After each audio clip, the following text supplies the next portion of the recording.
महाराष्ट्र में होने वाले विधानसभा चुनाव में अब सिर्फ 4 दिन का वक्त बचा है और चुनाव के सिर्फ एक चरण में होने वाले हैं।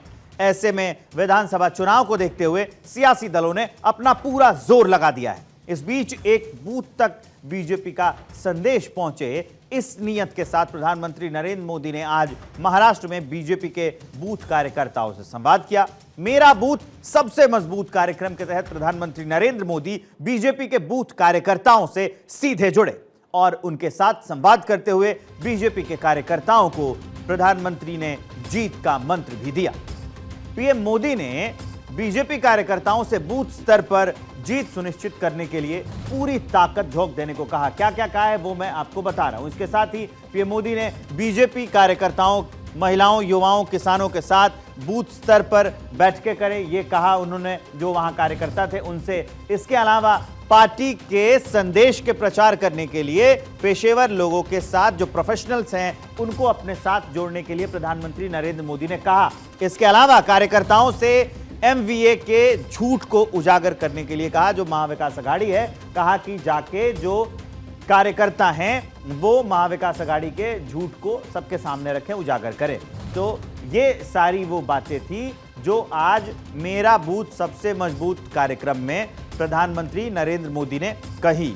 साथ ही विपक्षी गठबंधन में महाविकास अघाड़ी का जो झूठ है उस पर उन्होंने काफी जोर दिया था। इसके अलावा कार्यकर्ताओं से संवाद करते हुए पीएम मोदी ने कहा कि बीजेपी के बूथ कार्यकर्ताओं को महाराष्ट्र विधानसभा चुनाव में महायुति गठबंधन को जिताने के लिए हर घर तक संदेश पहुंचाना होगा। इस बीच उन्होंने कहा कि महाराष्ट्र के लोग चाहते हैं कि महायुति सरकार अगले 5 साल तक बनी रहे।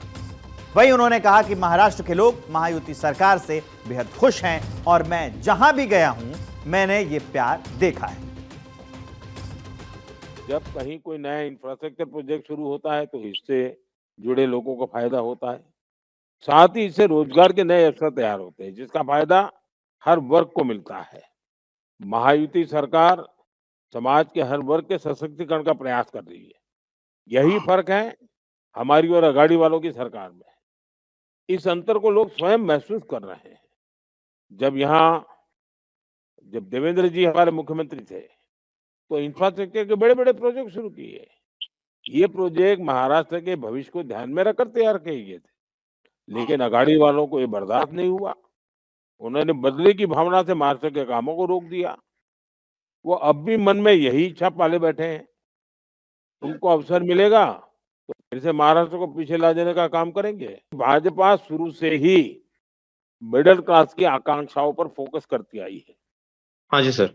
देश की अर्थव्यवस्था में सबसे ज्यादा योगदान मिडिल क्लास का ही होता है।